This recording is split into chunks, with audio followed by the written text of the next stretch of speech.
Você acompanha agora o Jornal da Rede Alesp. Tudo sobre o Legislativo do Estado de São Paulo.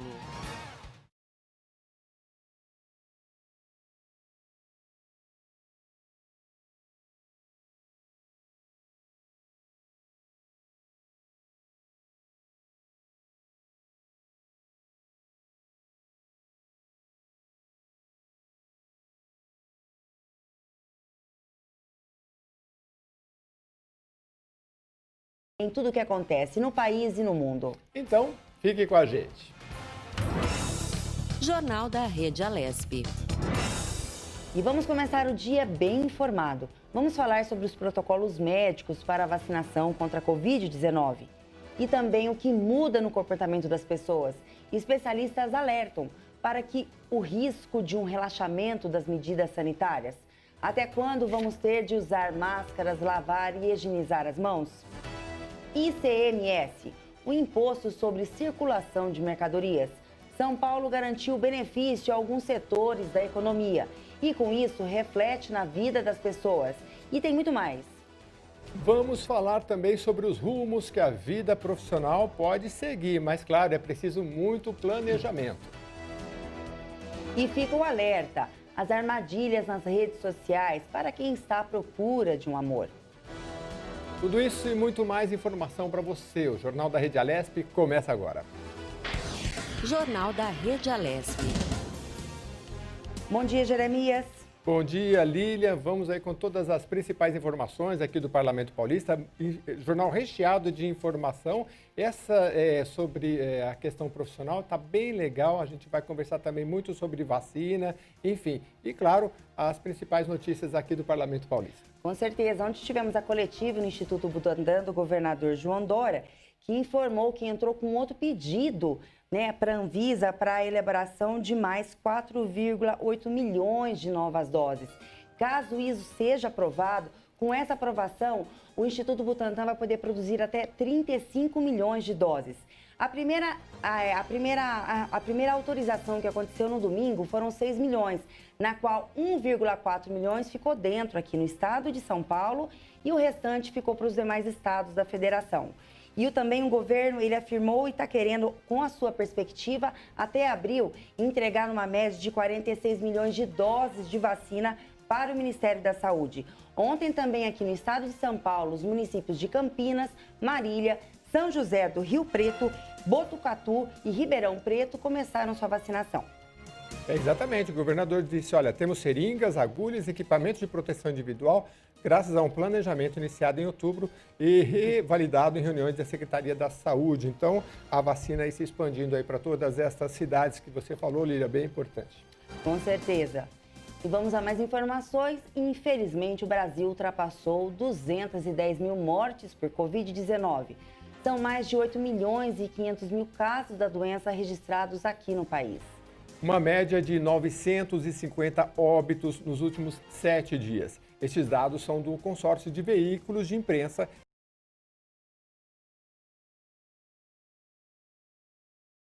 160 brasileiros perderam a luta e a vida para o novo coronavírus. 11 estados estão com alta nas mortes. São Paulo faz parte dessa lista. Jornal da Rede Alesp. Voltando à mesma informação, vários estados iniciaram a vacina contra o Covid-19. Mesmo com atraso na entrega de doses por motivos de remanejamento em voos, a imunização começou em 16 estados já nesta segunda-feira. Lembrando que São Paulo foi o primeiro e deu início à vacinação ainda no domingo, logo depois da aprovação da Anvisa para o uso emergencial da vacina. Em todo o país, os primeiros a serem vacinados são profissionais de saúde e pessoas de grupos prioritários, idosos, indígenas e quilombolas. No segundo dia de vacinação contra a Covid-19, São Paulo já vacinou mais de 1.000 profissionais de saúde. A segunda dose da vacina deve ser administrada em cerca de 21 dias. Jornal da Rede Alesp. E vamos começar falando sobre a vacinação contra a Covid-19, uma vitória para todos nós. O governo paulista anunciou que fez um novo pedido emergencial à Anvisa, a Agência Nacional de Vigilância Sanitária, para a aprovação de um novo lote da vacina Coronavac. Ainda na coletiva de imprensa realizada nesta segunda-feira, o secretário de Saúde de São Paulo, Jean Gorenstein, disse estar preocupado com o aumento de casos de internações em UTIs no estado. Depois de aprovado o pedido de uso emergencial das 6 milhões de doses da vacina Coronavac no final de semana pela Anvisa, a Agência Nacional de Vigilância Sanitária, o governador João Dória anunciou na coletiva de imprensa que solicitou à Anvisa um novo pedido de uso emergencial de 4 milhões e 800 mil doses da Coronavac que já estariam prontas para distribuição. O governo do Estado de São Paulo, através do Butantan, solicitou hoje à Anvisa a autorização para o uso emergencial de um segundo lote de 4 milhões e 800 mil vacinas para os brasileiros. A autorização para o uso emergencial, que a Anvisa concedeu ontem, era exclusivamente válida para o lote de 6 milhões de doses da vacina. Todos eles já distribuídos ao Ministério da Saúde e a cota que cabe a São Paulo, em São Paulo. Uma nova autorização, portanto, é necessária pela Anvisa para a liberação deste novo lote de 4 milhões e 800 mil doses da vacina do Butantan. Nós estamos seguros de que a análise será feita pela Anvisa com o mesmo critério, o mesmo cuidado e a mesma agilidade com que ontem liberaram as 6 milhões de doses da vacina do Butantan, a vacina do Brasil. No mesmo dia em que foi autorizado o uso emergencial da Coronavac, o governo iniciou a vacinação no Hospital das Clínicas. O governo do Estado de São Paulo iniciou ontem a vacinação dos profissionais de saúde no Hospital das Clínicas e hoje inicia a vacinação no interior do Estado de São Paulo, igualmente para os profissionais de saúde. São 5 grandes hospitais do interior de São Paulo que começam hoje à tarde a imunização dos profissionais de saúde. Respectivamente, os hospitais das Clínicas de Campinas, Botucatu, Ribeirão Preto e Marília, além do Hospital de Base de São José do Rio Preto, todos no interior do estado de São Paulo. O diretor do Instituto Butantan, Dimas Covas, explicou sobre o processo do pedido de uso emergencial na Anvisa para a liberação do imunizante produzido pelo Butantan em parceria com o laboratório Sinovac. Nós esperamos que essa autorização aconteça o mais rapidamente possível. Por que entramos hoje? Entramos hoje a pedido da própria Anvisa, porque nós poderíamos ter entrado lá atrás com os 2 pedidos. Né? Então a Anvisa nos solicitou que primeiro terminasse o primeiro processo, que terminou ontem, e na sequência aplicasse o segundo, exatamente porque a documentação é muito similar. Isso foi feito e agora esperamos que dessa feita, a decisão seja emitida no mais curto espaço de tempo, visto que, do ponto de vista de documentação, todos os documentos para o processo de ontem serão majoritariamente os mesmos documentos analisados nesse segundo pedido. Então, eu acredito que isso vai dar aí uma celeridade muito grande a esse processo e que podemos ter essa segunda autorização para já começar a disponibilizar esse lote, né, nesse momento já 4 milhões de doses prontas para aguardar aí essa autorização, aguardando essa autorização. O secretário estadual de Saúde de São Paulo, Jean Gorenstein, mostrou preocupação no aumento de casos de internações em UTIs, tanto no estado como na capital. Gorenstein falou de dados da Covid-19 e lembrou que estamos na 3ª semana epidemiológica de 2021 e na 18ª reclassificação do Plano São Paulo. Estamos com taxa de ocupação nos nossos leitos de unidade de terapia intensiva no estado em 69,1%. Na Grande São Paulo, 70,1%. A impressão que se dá, fala, não, mas eu ainda tenho mais 31% de sobra. Nós temos que entender que algumas das regiões já tiveram os seus hospitais atingindo a marca de 100%. É que nós conseguimos redimensionar esses pacientes para outros hospitais da região. Agora, até quando conseguiremos isso? Nós não podemos só ampliar leitos, precisamos também diminuir a circulação de doença na nossa população.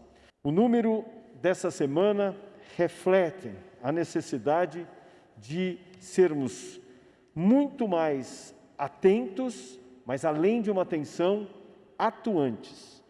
Mas precisamos o apoio da população. Regiane de Paula, coordenadora de controle de doenças da Secretaria de Saúde de São Paulo, falou sobre o site Vacina Já, lançado pelo governo de São Paulo. No domingo, para agilizar a campanha de vacinação contra a Covid-19 no estado, a coordenadora disse que no primeiro dia de funcionamento da plataforma teve mais de 500 mil pessoas inscritas. O governo de São Paulo lançou, neste domingo, dia 17, o site www.vacinajá.sp.gov.br para agilizar a campanha de vacinação contra o Covid-19 no estado. Nele, todas as pessoas aptas a receber a vacina do Butantan podem fazer o pré-cadastro. Nessa primeira etapa, o grupo prioritário é formado por profissionais de saúde e indígenas. O pré-cadastro, ele não é um agendamento, mas vai garantir um atendimento mais rápido nos locais de vacinação e evitar a formação de aglomerações. Portanto, é muito importante que a população fique atenta a esse site e possa fazer o seu cadastro. Desde o início da pandemia, o governo de São Paulo criou um centro de contingência da Covid-19 para traçar metas de combate ao novo coronavírus. E desde então, medidas estão sendo tomadas para evitar o avanço da doença no estado. Sobre este assunto, nós vamos conversar agora com o infectologista Marcos Boulos, que integra o Centro de Contingência de Saúde de São Paulo. Bom dia, seja bem-vindo ao Jornal da Rede Alesp. Dr. Marcos, mais uma vez a gente agradece a sua participação. Agora nós estamos entrando na etapa mais esperada desde o começo da pandemia, a vacinação contra a Covid-19. Quais as metas a partir de agora, doutor? Bem, bom dia a todos vocês, inicialmente. A vacinação está começando agora. No entanto, nós vamos precisar de bastante tempo para ter uma imunidade rebanho, uma imunidade que permita que nós possamos viver, né, naturalmente, sem ficar usando máscara, sem precisar evitar aglomerações. Porque, nesse momento, a doença está avançando de uma maneira significativa e corre o risco de nós, inclusive, temos uma falta de leitos hospitalares para todo mundo nas próximas semanas. Então, a vacina, começando agora, e todos se vacinando com o tempo, quando a disponibilidade da vacina existir, é provável que em 4 a 5 meses nós teremos já uma imunidade que faça com que a doença regrida gradativamente. Mas, muito provavelmente, nós vamos manter todos os nossos cuidados ainda durante o ano todo, procurando não evitar aglomerações, usar máscara, sair quando necessário só, porque isso fará com que a doença termine mais cedo junto com a imunização. Doutor Marcos, Jeremias falando, eu vi uma notícia que, a continuar nesse ritmo, o Brasil vacinaria a sua população até outubro, só que teríamos aí cerca de 75% da população vacinada. São Paulo tem uma perspectiva assim de vacinar um pouco antes, assim, quantos meses o senhor acredita que Não, acho que a vacina vai seguir o mesmo ritmo no Brasil todo. O São Paulo começou um pouco antes porque as vacinas estavam aqui e até tem questões políticas atrás disso também, mas vai seguir o Plano Nacional de Imunizações, que é um plano ótimo, o melhor programa de imunizações do mundo. Ele vai manter a vacinação do país todo. É possível que nós tenhamos que vacinar até o ano que vem ainda. Até outubro você tem razão, é provável que nós tenhamos setembro, outubro, nós tenhamos já imunidade de rebanho suficiente para sentirmos muito mais tranquilos. Doutor, qual seria o índice de cobertura vacinal adequado para considerar que chegamos aí àquela imunidade do rebanho?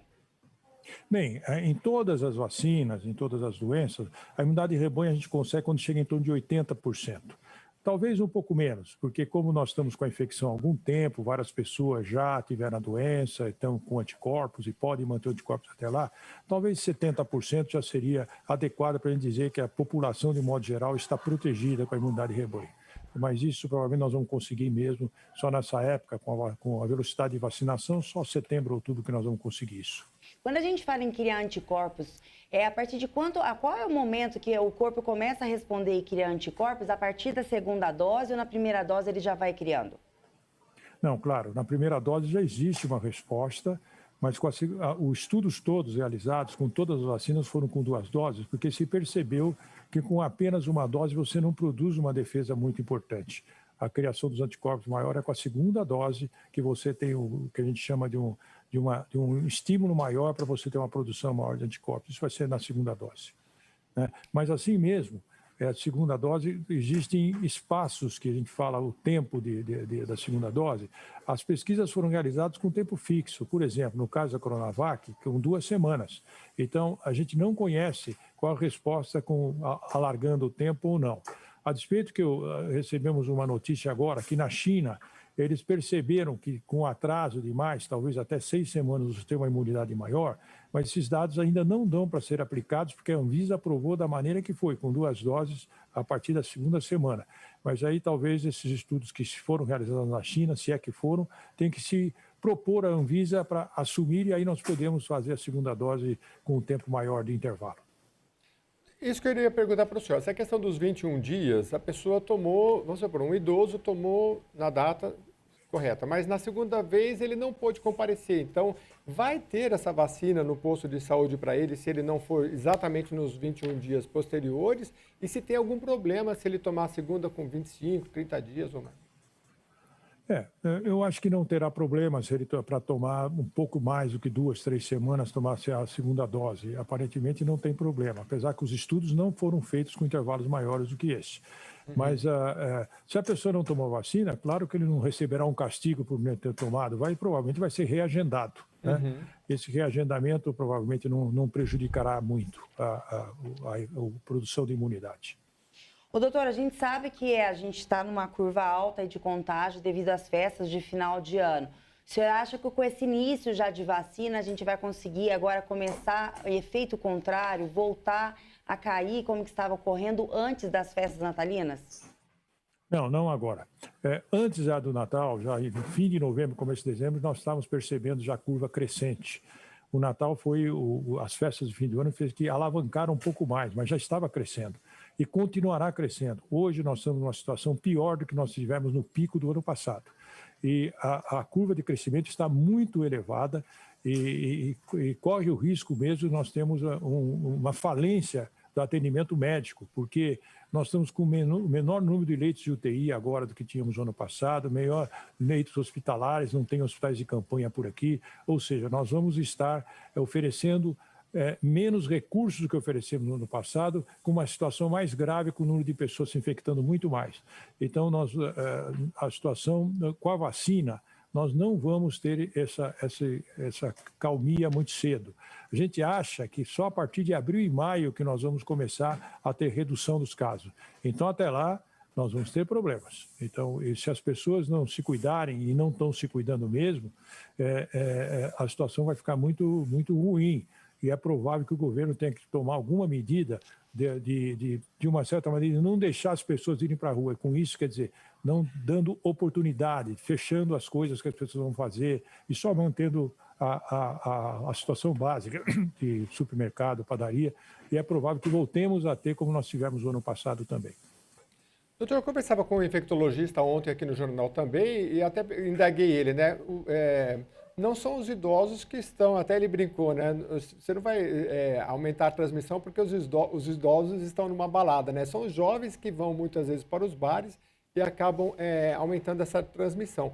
Dentro dessas medidas sanitárias, o que o senhor acha que é mais relevante e que está sendo mais negligenciado? O uso do álcool gel, da máscara, ou, por exemplo, nos bares que a gente vê, às vezes 200, 300 pessoas reunidas em mesas que não tem o distanciamento, vai beber, não tem a máscara e talvez não usou o gel. O que o senhor acha mais agravante em relação à negligência a essas medidas? Tudo soma aqui. Primeira coisa, as pessoas não podem estarem aglomeradas. E se estiverem aglomerados por algum motivo que precisa, usar máscara. O que nós estamos vendo, aglomeração sem máscara. O álcool gel não interfere muito aí, porque a questão é da transmissão oral e não daquilo que fica no chão. Até pode ser que você põe a mão e o álcool gel é necessário, mas fundamentalmente a transmissão é respiratória. As pessoas têm que usar máscara, não tem alternativa e devem evitar aglomeração. Você falou que os jovens que estão se infectando, a maior parte é jovem mesmo, que podem não ficar muito doentes, apesar que vários deles morreram jovens por infecção mesmo, sem ter nenhum problema, mas eles levam para os seus pais, seus avós, as pessoas que são debilitadas imunologicamente, e aí sim a situação fica muito mais grave. É uma questão não só de respeito à sua vida, como a respeito da vida das pessoas que ele ama. Não pode fazer isso. Eu fico surpreso de ver como as pessoas se aglomeram, como estão se aglomerando, nas praias, nos bares. Foi tomada uma medida de limitar os bares, a frequência aos bares, mas está havendo protestos de todos os lados, mas não tem jeito. Nós estamos num momento de exceção e as pessoas precisam entender isso. Vai passar. Pode não estar passando agora, eu até acreditava que teria passado agora, mas essa infecção é diferente. Ela não produz uma imunidade duradoura com a parte das infecções por vírus que nós temos. Por isso que a vacina é necessária nesses casos. Nós vamos ter que esperar, a vacina já existe, felizmente. Foi uma velocidade enorme de produção da vacina, mas elas existem, são boas, seguras, e nós vamos ter uma vacina, porque mais de 200 mil pessoas morreram. Se tivesse vacina, não teriam morrido. Então, e as pessoas, nesse momento, enquanto os idosos, as pessoas de maior risco, comorbidades, não estiverem imunizados, protegidos, a gente tem que dar tempo e não expor as pessoas nesses próximos meses. Ô, doutor, a gente sabe que ontem na coletiva o governador falou que a intenção do Instituto Butantan até abril é entregar 46 milhões de doses. E com isso, com esse número, daria para vacinar metade da população do estado de São Paulo. E também temos a Fiocruz, que é o laboratório do Rio de Janeiro. O senhor acha necessário que venha mais parcerias? Porque se o senhor levar em consideração a logística, ainda é um número pequeno de produção, se o senhor for levar em conta o número da população do Brasil, que hoje acaba sendo 250 milhões. O que o senhor faria no lugar? O senhor acha que o governo está tomando as medidas coerentes, mas ainda tem necessidade ainda de chamar e de pedir socorro para mais laboratórios, está vindo trazendo e fazer mais parcerias para poder chegar a mais outras vacinas? Não tem dúvida. Nós temos uma competição de vacinas no mundo todo.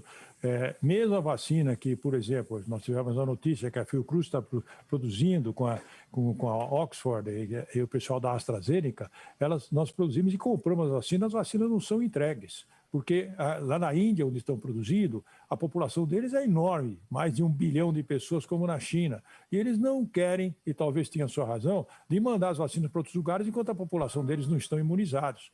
E você imagine, se vamos vacinar 1 bilhão de pessoas, nós nunca vamos ter vacina aqui. Então, é provável que nós precisamos de todas as vacinas que puderem vir, porque nós não temos quantidade suficiente para imunizar a população no tempo adequado. Inclusive, os insumos para a produção do Coronavac, da vacina que o Butantan está falando, eles não estão chegando mais, chegaram até o ano passado. E é possível que tenha desabastecimento até da nossa vacina daqui. Se possível, já foi exposto à Anvisa o Sputnik V, que é a vacina russa. Eu não sei qual o grau de estudos, de trabalho que eles fizeram, mas eles estão aplicando lá na Rússia. Seria uma vacina muito bem-vinda, que tem uma proteção alta, inclusive. Se vier a da Pfizer, ótimo, apesar que nós temos uma rede de frio insuficiente para a da Pfizer. Se vier da Moderna, melhor ainda. Então, ou seja, todas as vacinas produzidas que nós pudermos ter aqui vão ser muito bem-vindas, e é possível que a primeira dose de uma, a segunda dose do outro possa ser até melhor do que 2 doses do mesmo produto. Então, sim, nós vamos precisar de outras vacinas, porque senão nós poderemos ter que interromper a vacinação por falta de vacina daqui a uns 2 meses, mais ou menos. Mas, doutor, pelo que eu acompanhei até agora, não seria muito indicado você tomar uma dose da Coronavac e depois tomar uma dose de outra vacina, né? O ideal é tomar 2 doses da mesma, é isso? Sim, mas não foi feito estudos relacionados. Mas pelo conhecimento imunológico, não seria ruim. Porque nós temos, por exemplo, a vacina Coronavac é feita com vírus inativado, ou seja, vírus mortos. Então, ela produz ela dá por ser uma técnica bastante conhecida, a gente sabe que é uma vacina segura, mas ela não produz muita imunidade, porque exatamente os vírus são mortos. A vacina que está sendo produzida com a Pfizer, com o próprio Fiocruz, junto com a AstraZeneca e com a Oxford, é feita com vetor viral. é de segunda geração, do Coronavac é a primeira geração, ela protege mais e estimula mais a imunidade que a primeira não estimula. A de terceira geração, que é feita com o que a gente chama com RNA mensageiro, que é feita exatamente a da Moderna e também a da Pfizer, elas são um estímulo imunizante muito maior, por isso que ela chega a 95%, por exemplo, porque você faz esse estímulo imunitário, porque eles estimulam vários setores da imunidade, não só os anticorpos, como a chamada imunidade celular, o que não faz nem a nossa, que está na fase 1 da Coronavac, e também não faz de maneira mais intensa a de vetor viral, que é apesar que faz um pouquinho. Então, se você tiver uma e depois a outra, elas são muito bem-vindas. Apesar que não tem estudos, muito provavelmente, na teoria e no conhecimento, elas melhoram mais ainda a imunidade. Isso nós fizemos também com a poliomielite, que você usa a Salk com a Sabin, que são duas vacinas diferentes, mas que estimulam a imunidade maior quando você põe uma com a outra, né? O doutor, o estado de São Paulo não tem dúvida que entrou na frente, correu na frente e hoje está produzindo a vacina. O senhor não acha que também foi um pouco falta de gestão dos outros estados e do governo também federal, de se precaver e correr atrás, como correu aqui no estado de São Paulo? Com relação, não, o estado de São Paulo tem o Butantan, que é um produtor de vacina reconhecido. Está no estado de São Paulo, podia estar no Rio, podia estar em outro lugar, é que está no estado de São Paulo. Como a Fiocruz, é um baita reconhecimento do vacina, também estão fazendo produção. Mas isso aí na frente não tem importância. As pesquisas estão sendo realizadas em todos os lugares. Os outros não têm laboratório de produção de vacina, só tem no Rio e em São Paulo. E a vacina é para o Brasil. Nós somos, o Butantan fornece para o Programa Nacional de Imunizações, não é para o paulista. Ela vai para lá, as doses são todas adquiridas pelo Ministério, pelo Plano Nacional de Imunização, que é distribuído pelo Brasil todo. Essa é uma função feita pelo Butantan, senão ele nem sobreviveria. Todas 50 milhões de doses de gripe que faz é para o Brasil, não fica em São Paulo. São Paulo recebe o componente para vacinar a sua população do Ministério. Mas uma coisa, obviamente, faltou uma ação muito mais pronta do governo federal, sem dúvida nenhuma. Todos, mais de 50 países começaram a sua vacinação antes de nós. E a maior parte deles nem tem produção de vacina própria, como nós temos. Então, precisaria ter entrado na corrida para adquirir as vacinas.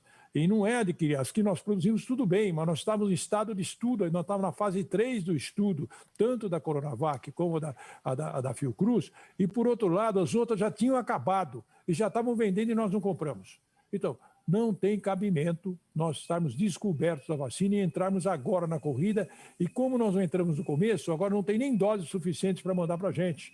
A única saída é que os russos parece que estão oferecendo o Sputnik, mas assim mesmo não passou pela Anvisa ainda. Então, nós vamos ter demora. Faltou liderança, faltou um comprometimento maior para, como tem acontecido já há algum tempo, do controle da doença pelo governo federal, sem dúvida nenhuma. Doutor, tem se falado também da participação da iniciativa privada. Qual é o olhar que o senhor tem para isso e como poderia se dar isso?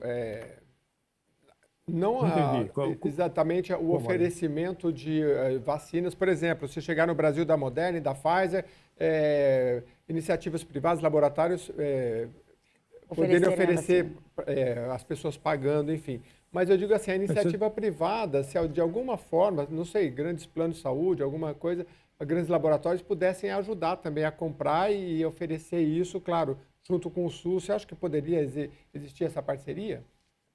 Olha, se a parceria for para distribuir para a população toda, serão muito bem-vindos. Mas se agora eles querem comprar vacina para produzir para quem paga para eles, aí não. Nós não temos cidadão de primeira categoria aqui. Então, as pessoas que não têm recursos, eles têm que ser vacinados até mais depressa, porque aqueles que podem pagar, geralmente estão no seu apartamentozinho, seguros e nem se contaminam, só se eles se expuserem. Os outros que estão no meio da rua, que nem casa tem, que moram em comunidades, esses têm que ser, se a gente tiver que priorizar, tem que priorizar esses. Se a iniciativa privada quiser comprar vacina para dar para esse grupo, seria absolutamente de acordo. Agora, para pegar vacina, para vender vacina, você já priorizar mais ainda as pessoas que já têm condições de se defender, eu acho que isso é injusto e não se deve fazer isso. Tem que ser distribuído igualmente pelo Programa Nacional de Imunizações para todo mundo. Se eles quiserem complementar o Programa Nacional de Imunizações para distribuir para todos, eu sou absolutamente a favor. Muito obrigado, Dr. Marcos Boulos, infectologista, integrante do Centro de Contingenciamento do Coronavírus em São Paulo, que mais uma vez colaborou aqui com o Jornal da Rede Alesp. Um bom dia para o senhor. Bom dia para vocês e até a próxima. Obrigado. Bom dia, obrigada, doutor. E agora vamos às notícias sobre o Legislativo Paulista e os trabalhos dos parlamentares, mesmo ainda em recesso à casa. O deputado Rafa Zimbaldi, do PL, fez uma audiência com o secretário estadual de Desenvolvimento Regional, Marco Vignoli, para solicitar mais investimentos do governo do estado no custeio de novos leitos para o atendimento dos casos do novo coronavírus na região de Campinas. O parlamentar destacou que recebeu a notícia que o Hospital das Clínicas da Unicamp e o Hospital da PUC, Campinas, estavam suspendendo os atendimentos eletivos e de pronto-socorro em virtude da alta demanda de atendimento de Covid-19. O deputado disse também que a população não pode esperar mais por um atendimento médico em detrimento ao combate ao coronavírus. Enquanto isso, o deputado segue buscando novos recursos e depositando todas as esperanças na vacina que atenda toda a população e dê início a uma nova fase para a saúde pública, novos investimentos e a normalização de atendimentos. Já o deputado Murilo Félix, do Podemos, se reuniu com o prefeito da cidade de Rio Claro, Gustavo Pericinuto, e também com os secretários de Segurança, de Esporte e Turismo do município. O parlamentar foi conhecer os projetos e colocar o mandato à disposição para a melhoria da cidade. Uma das demandas apresentadas foi a necessidade de investimentos na piscina municipal Herta Clara Coelho. O deputado acredita que o investimento na área de esportes é uma ferramenta de inclusão social. Investimentos em segurança pública também pautaram a reunião. E outro tema abordado no encontro do parlamentar com as autoridades de Rio Claro foi o fomento ao turismo na cidade. O objetivo é resgatar essa vocação econômica e inovar nos eventos pretendidos pela atual administração. E agora vamos começar, Jeremias, com o nosso giro de repórteres. E vamos conversar agora com Tayane Conrad. Bom dia, Tayane. Vamos falar mais sobre atividades aqui do Parlamento Paulista? Pois é, a expectativa é para o retorno dos parlamentares às atividades, não é, Tayane? Aqui na casa, em 1º de fevereiro. Mas o trabalho dos deputados em 2020 foi muito importante também. Vamos saber um pouquinho aí com você agora. Bom dia, Jeremias. Bom dia, Lilian. Tudo bem com vocês? Tudo. Vamos fazer uma sinopse aí do... fazendo uma entrevista, né, conversando com o infectologista um pouquinho sobre a vacina. E hoje eu vim trazer esse assunto aqui para vocês. Durante o ano de 2020, né, a gente sabe aí que a casa, os parlamentares trabalharam muito também com relação a essa vacina. É um assunto que está sendo discutido por todos os parlamentares e eu queria repercutir um pouquinho sobre o que aconteceu ontem na coletiva. O governador João Dória, ele confirmou que o Instituto Butantan pediu para a Anvisa o registro emergencial para um segundo lote de 4,8 milhões de novas doses da vacina contra o coronavírus, né? Essa vacina aí desenvolvida pelo Instituto em parceria com a Sinovac. Segundo o governador, a autorização para o uso emergencial que a Anvisa concedeu ontem será exclusivamente válida para 6 milhões de doses da vacina. Todas elas já foram distribuídas para o Ministério da Saúde, né? O diretor do Instituto Butantan, o Dimas Covas, também disse que o pedido de autorização do uso emergencial abrangerá um maior número de doses, né? Com o pedido emergencial autorizado, pode chegar aí uma produção adicional de 35 milhões de novas doses. Ele explicou ontem também durante a coletiva. Nesse domingo, logo após a autorização da Anvisa, o Butantan colocou também à disposição aí do Programa Nacional de Imunização cerca de 6 milhões de doses, das quais 1,4 milhões foram destinadas ao estado de São Paulo e 4,6 milhões para demais estados, conforme definido também em entendimentos, né, feitos aí entre o Instituto e o próprio Ministério da Saúde. Novas remessas também de insumos deverão chegar nas próximas semanas, aguardando aí apenas, então, o aval do governo da China das 8,7 milhões de doses previstas em contrato para chegar até dia 31 de janeiro, e 6 milhões já foram encaminhadas. As demais devem seguir até o final deste mês, né, e a programação prevê que até abril o Butantan entregue ao Ministério da Saúde 46 milhões de doses da vacina. O João Dória também ontem, durante a coletiva, ele reforçou sobre o início da vacinação. Ele falou que 5 grandes hospitais do interior, em Campinas, né, Botucatu, Ribeirão Preto, Marília e São José do Rio Preto, e elogiou também o programa estadual de imunização. Então, ele afirmou aí que essas são as 5 cidades aí onde os hospitais principais receberão essas doses da vacina. Obrigada. Essa é a informação que eu tenho para vocês hoje, então, Lília e Jeremias. Obrigada, Tayane. Não sei se você vai voltar hoje ainda com a gente com mais informações, mas muito obrigada pelas informações aí da coletiva. É sempre bom toda hora a gente estar falando para passar para o telespectador aqui as informações, as novas medidas que o governo vem tomando para conseguir aí esse plano de imunização, para conseguir a vacinação levar para toda a população. Tenha um bom dia, Tayane. Bom dia, eu que agradeço. Qualquer coisa, estou por aqui. Obrigada. E falando sobre trabalho parlamentar aqui em 2020, como a gente acabou de falar ali no TP, em 2020 a Assembleia Legislativa, mesmo com toda a pandemia, trabalhou bastante, né, Jeremias? Pois é, a gente sabe aí do trabalho, por exemplo, da CPI das quarteirizações da Assembleia Legislativa de São Paulo, né, que aborda a área da saúde, né? Com certeza. E um projeto que foi muito discutido o ano passado aqui na Assembleia foi o 529, né, Jeremias? É, exatamente. Trata da uma espécie de reforma fiscal e que a gente vem trazendo aqui reiteradamente aqui no Jornal da Rede Leste para entender. Hoje ainda tem informação sobre isso, porque é a questão tributária, né? Nós tivemos aí um déficit de pelo menos 7 bilhões de reais do orçamento do ano passado para este ano, que o governo procurou, justamente com este projeto, amenizar todas essas questões. É lógico que uma vez aprovado o projeto, depois isso vai se acomodando, então tivemos decretos emitidos aí pelo senhor governador e que está tendo alguma repercussão, né?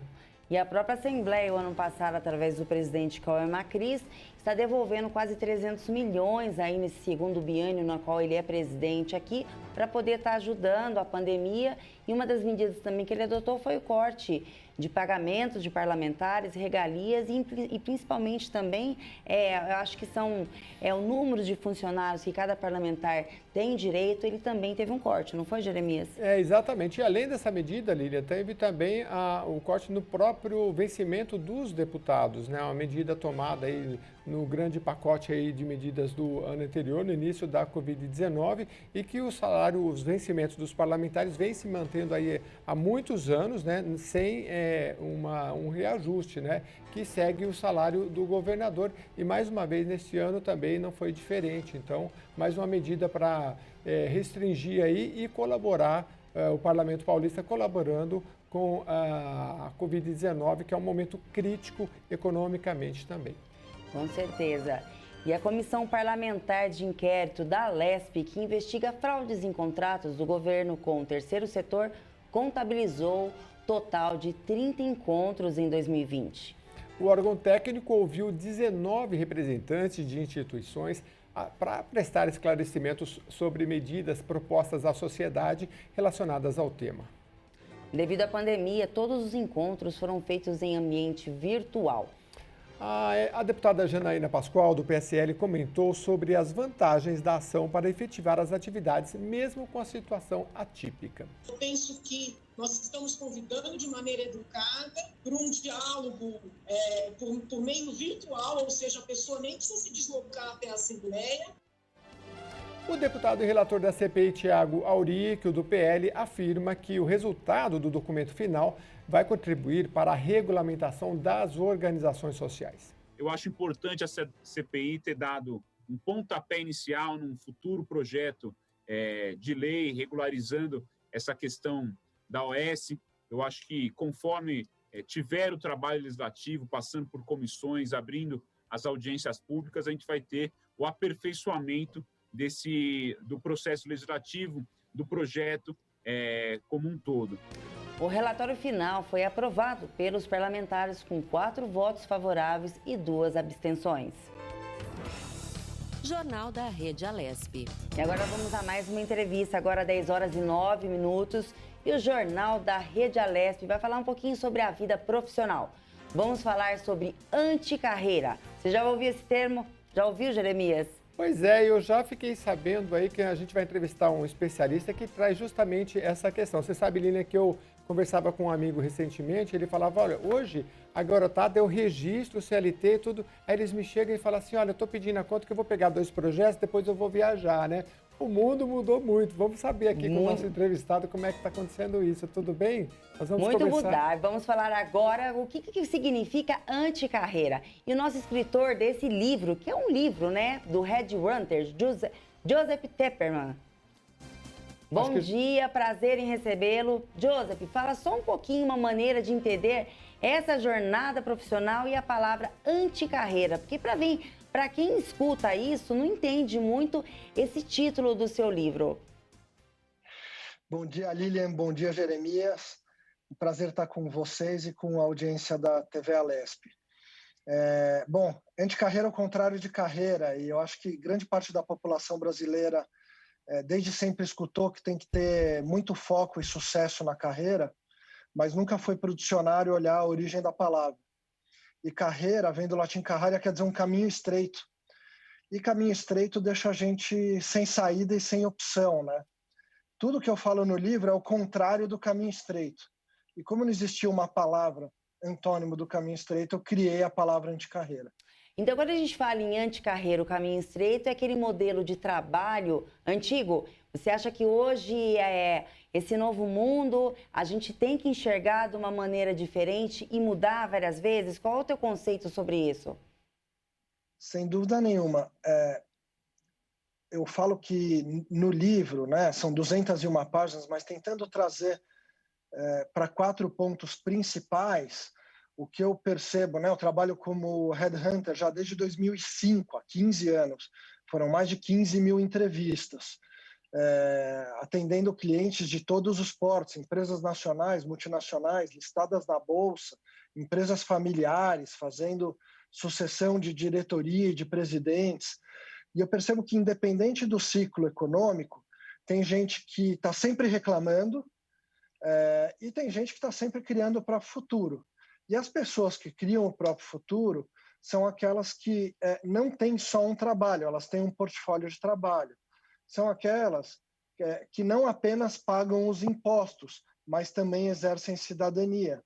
São aquelas que não ficam atreladas, ligadas com a questão de ter um diploma ou de não ter um diploma, mas são pessoas que fazem aprendizado durante a vida inteira. E são pessoas que, ao invés de fazer o mínimo necessário, elas sempre estão colocando alma no que fazem. Então, com isso, ao invés de ser atropelado pelas mudanças, elas criam o próprio futuro. Ô, José, eu queria que você falasse um pouquinho sobre especialização, porque, assim, hoje a gente tem uma infinidade de cursos. Durante a pandemia, acho que vocês lembram, quando começou, vinha aquela lista, né? Cursos gratuitos, né? Eu já não aguentava mais receber aquilo, né? Porque é muito bom, né? Muito curso e tal. Mas, por outro lado, você pega, por exemplo, uma profissão nova, um youtuber, a gente vê que as pessoas que são especialistas, elas, seja para falar sobre cachorro, se ela é uma especialista, ela vai ter sucesso naquilo. Como é que você vê essa questão de direcionar, eu ia falar carreira, né? Mas direcionar o seu aprendizado para uma área específica ou abrir muito leque e, de repente, falar sobre tudo e, ao mesmo tempo, não falar sobre nada? Eu usaria a letra T como um exemplo do que você está falando, né? Um conceito da década de 90, que voltou a ser utilizado mais fortemente agora, da carreira T. Então, a parte horizontal do T, né? Esta parte aqui do T, ela é o conhecimento amplo, e a parte vertical é as coisas que a gente vai se aprofundar. Então, um youtuber que fala com profundidade sobre cachorro, provavelmente ele não conhece apenas de cachorro, né? Ele já está fazendo uma parte de marketing para ter um canal no YouTube bem desenvolvido, com bastante audiência, está entendendo de digital, conhece de fotografia, edição de vídeo, conhece de uso de tecnologia, então tem um conhecimento amplo de outras coisas e se aprofundou na questão de veterinária e de como cuidar de cachorro dentro desse exemplo que você deu. Então, sim, é importante a gente ter uma especialização, mas sem deixar de desenvolver novas habilidades e ter um conhecimento amplo. Você disse que desde 2005, né? Desde 2005 você trabalha como radiante e também deve ter várias histórias, escutado experiências fantásticas e no teu livro também você relata algumas delas. Qual foi a história mais interessante, mais impactante que você escutou durante esse tempo que você aí busca profissionais no mercado e profissionais desses diferenciados, né? Eu pegaria que é um padrão que se repete. O que me impacta muito é que a economia pode estar bombando ou a economia pode não estar indo bem e sempre tem gente que está reclamando e no mesmo dia eu falo com uma outra pessoa que está sempre falando que está com 2, 3 oportunidades no mercado, que está sendo procurado. E eu escrevi o livro justamente para trazer o que existe de comum nessas pessoas que, ao invés de estar reclamando, estão criando para o futuro e estão sendo desejadas pelo mercado. Algo que eu não coloquei no livro, porque foi um exemplo que eu vi algumas semanas depois, né, do livro estar impresso, é um comediante americano chamado Chris Rock, que ele falava que o carro dele, antes dele ser famoso, tinha pouco dinheiro. Então tinha um carro velho que sempre quebrava. E que ele ficava chateado que ninguém saía dos próprios carros para empurrar o carro dele. Até que um dia o carro dele quebrou e, ao invés de esperar os outros ajudarem ele saiu do carro e começou a empurrar. Falou que naquele momento um monte de gente parou e foi empurrar o carro dele. Então a moral da história, e essa é uma história real, é que as pessoas normalmente só ajudam as outras quando elas próprias estão se ajudando, quando elas próprias estão em movimento. Joseph, eu queria falar um pouquinho sobre a molecadinha. Molecadinha que eu coloco aí é assim, aqueles que estão no ensino profissionalizante, 14, 15, 16, sempre foi difícil escolher uma profissão. E hoje você tem muita opção, você pode cair naquele paradoxo da escolha, né? Qual é a orientação que você dá aí para esse pessoal que tem muita opção? E eu queria emendar dizendo o seguinte, às vezes você entra numa empresa, nós conversamos com um profissional aqui que ele falou, olha, eu procurei passar em todos os locais, de compras, de vendas, de contabilidade, e hoje ele é administra diversas empresas. Só que nem sempre a pessoa tem essa oportunidade. Você entra numa empresa e fala, não, você vai fazer só isso e acabou, né? Se não quiser, vai para outra. Como é que você direcionaria esse jovem para que ele faça o planejamento e aí no início de carreira dele ele tem um leque de opções grandes para ele ir se orientando? São muitas opções mesmo. Nos Estados Unidos, são catalogadas mais de 30 mil profissões. A gente costuma pensar numas 8 ou 10, assim, né? Engenharia, direito, medicina, administração, e mais umas 4 ou 5, arquitetura, né? A gente não consegue muito mais longe do que 10. Só que são 30 mil profissões catalogadas. Então, opção não falta, é verdade, e pode cair no paradoxo da escolha. O que eu recomendo é uma dose de autoconhecimento, atrelado a perguntar para as pessoas que estão perto de você o que elas identificam que você tem de competências bem desenvolvidas e levar a sério, porque as pessoas que estão próximas da gente, elas enxergam bem a gente, elas são um bom espelho para a gente, e aí começar a experimentar, né? A partir do nosso dia a dia, a gente vai descobrir se de fato a gente é bom e gosta de fazer aquilo que a gente imaginava que a gente gostava de fazer.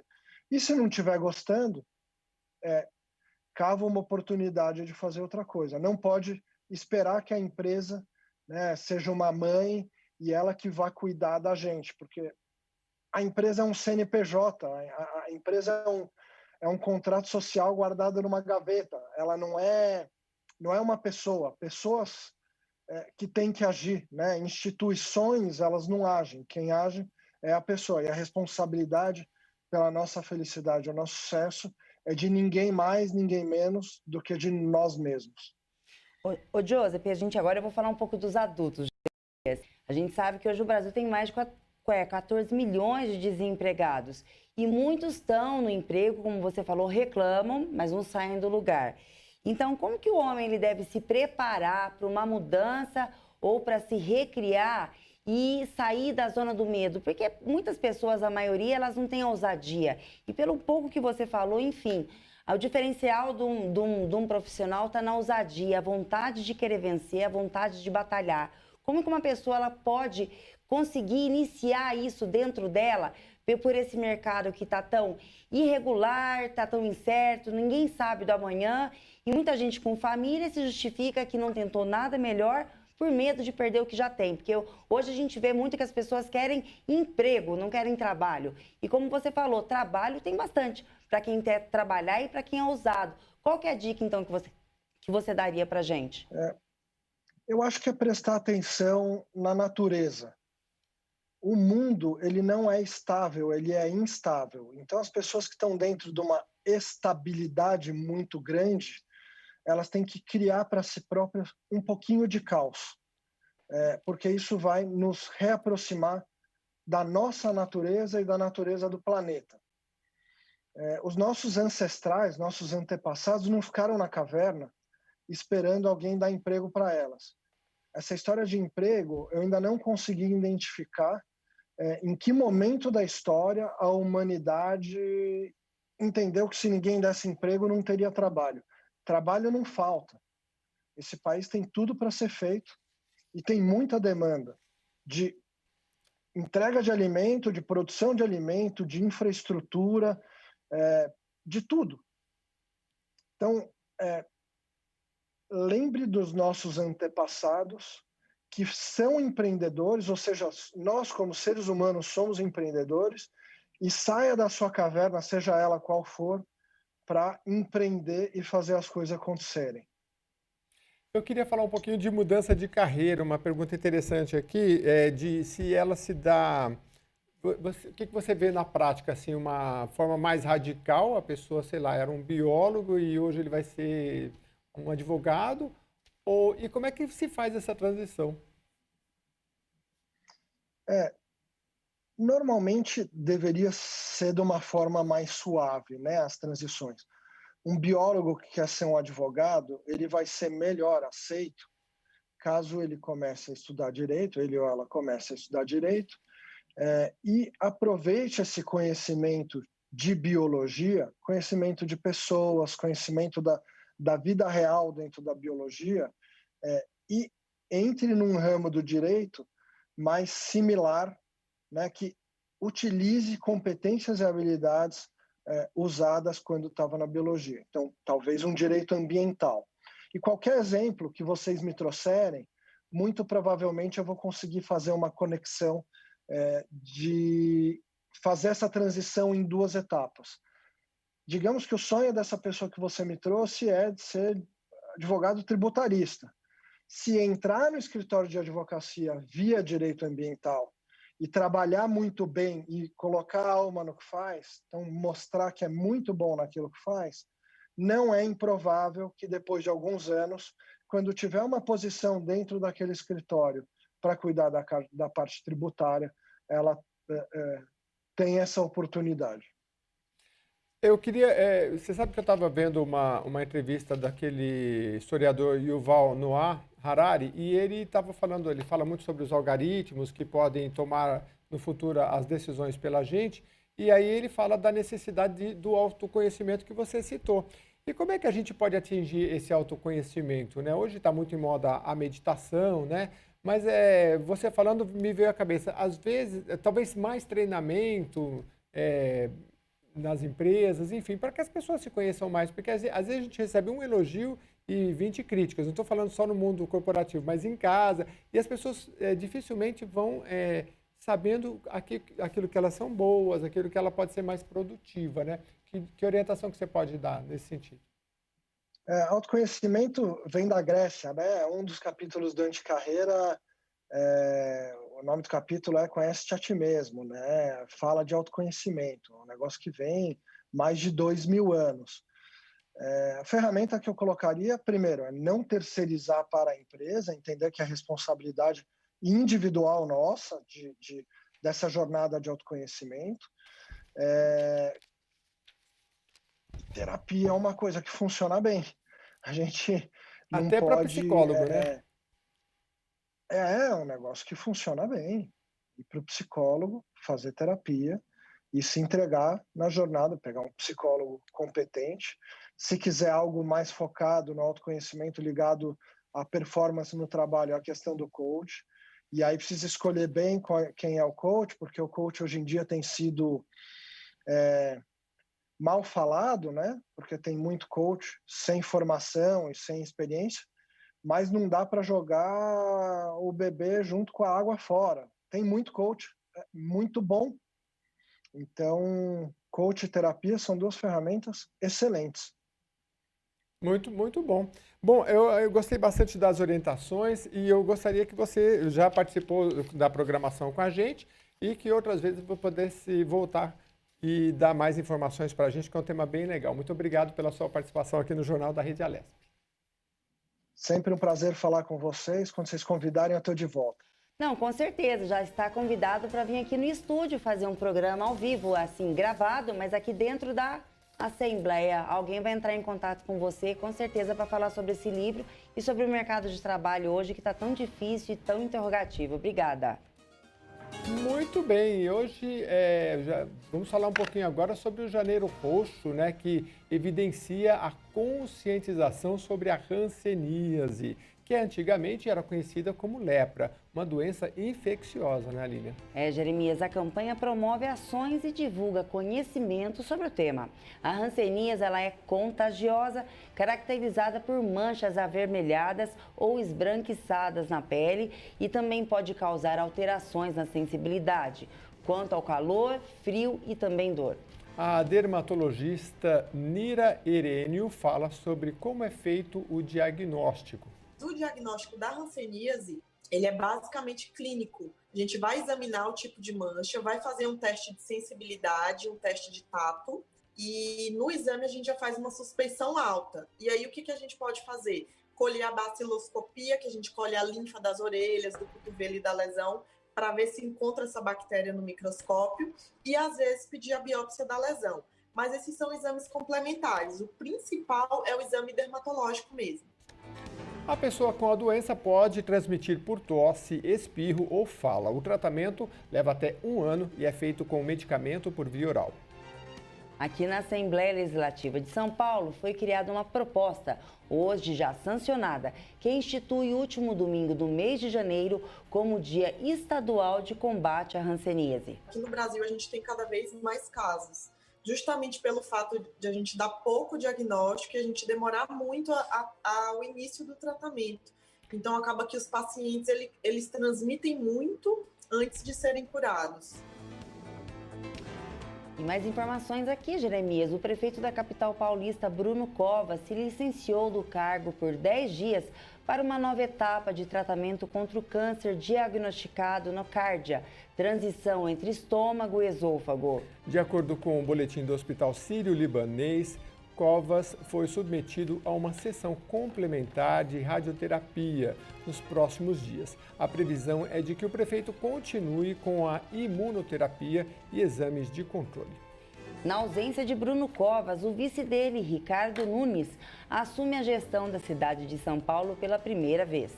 Os dois foram empossados em 1º de janeiro na Câmara Municipal da capital para o mandato que vai até dezembro de 2024. Muito Jornal bem, eu da estou com uma Rede notícia Alesp. aqui, Lilian. O secretário municipal de saúde de São Paulo, Edson Aparecido, fez um alerta na manhã de hoje para que idosos que não moram em instituições de longa permanência que não procurem nesse momento os postos de vacinação para se imunizarem, né? É importante porque tem o calendário direitinho para que primeiro os profissionais da saúde, depois os idosos, né? Mas os idosos não procurar esse momento ainda. Nós estamos trazendo aqui todos os dias as informações e aí no momento adequado para você poder se vacinar, né? Seguir o calendário direitinho. Eu acho que o calendário dos idosos começa algumas semanas para frente, né? Porque primeiramente são os profissionais de saúde. Você está com o calendário aí, né? Exatamente. Temos aqui, ó, cronograma de vacinação. 25 de janeiro a 7 de fevereiro, profissionais de saúde.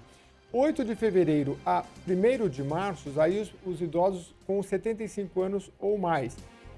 Dia 15 de fevereiro, de 70 a 74 anos. Depois, no dia 22 de fevereiro, de 85 a 89 anos. Desculpa, de 65 a 69 anos.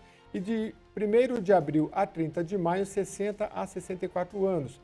1 do 6 a 30 do 6, 29 a 59 anos. E 1º de julho a 30 do 7, de 0 até 28 anos. letrinha bem pequena, que nem com óculos não está muito fácil, mas acho que você conseguiu anotar e acompanhar. Tem tudo isso aí no site do governo do estado de São Paulo, para você ficar bem atento ao cronograma de vacinação no estado de São Paulo, tá bom? Com certeza, Jeremias.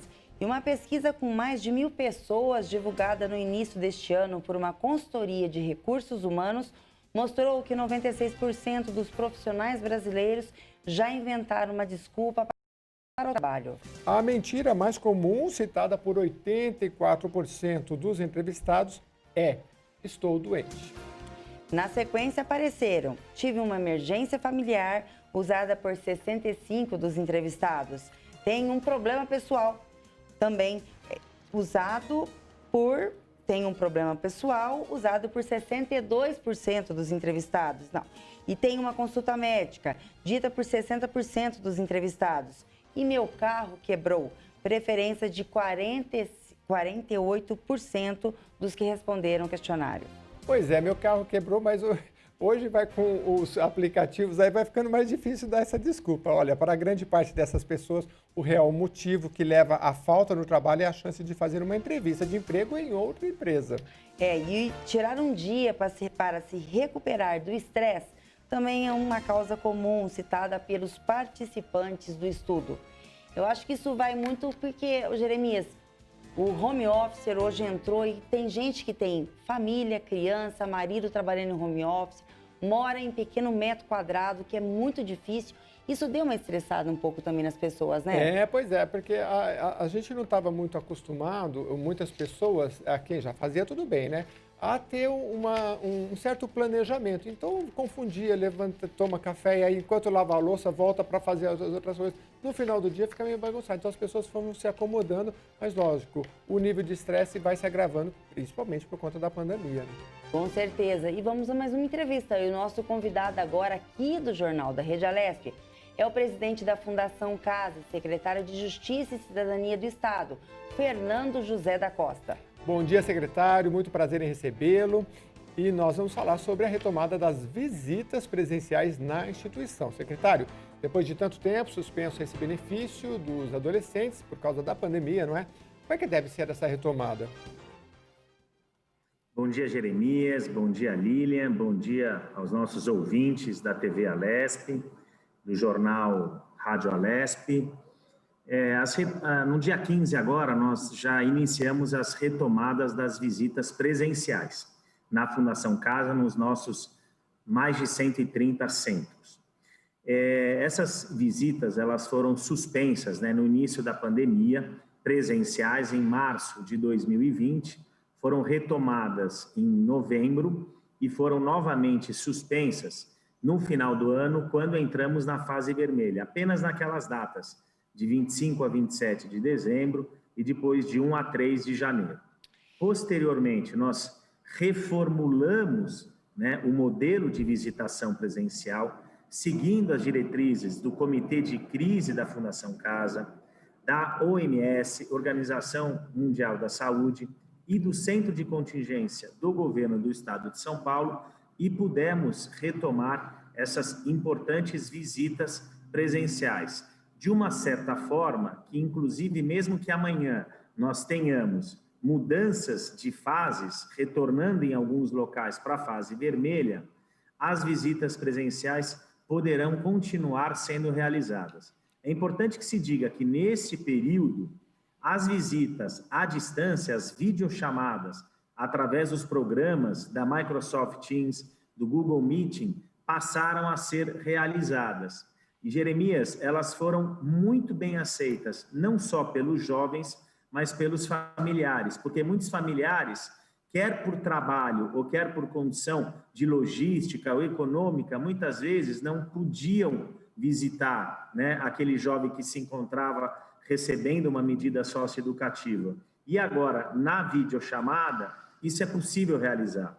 Outro ponto importante, na videochamada, esses jovens, eles não têm contato apenas com um ou com dois familiares, ele tem contatos com todos os familiares, com os vizinhos, os amigos que vão lá participar daquela videochamada, olham o seu local de residência, o seu quarto, a sua sala, o seu cachorro. Então, essas videochamadas, elas foram muito bem aceitas no início da pandemia e elas continuam. Então, a partir de agora, nós teremos as visitas familiares presenciais, respeitando as diretrizes, né, de combate à Covid-19, não trazendo aí nenhum risco, nem aos familiares, nem aos jovens e nem aos servidores, mas também continuaremos com as videochamadas. Secretário, bom dia, quem fala é Lilian. Ô, secretário, durante essa pandemia, né, houve muitos casos de adolescentes infectados na fundação. O senhor teria um número para passar para o telespectador e também de funcionários? Lilian, eu tenho sim esse número. Esse número atualizado, nós tivemos 5.046 testes realizados nos jovens. Desses 5.046 testes, 366 jovens estavam com Covid, tá?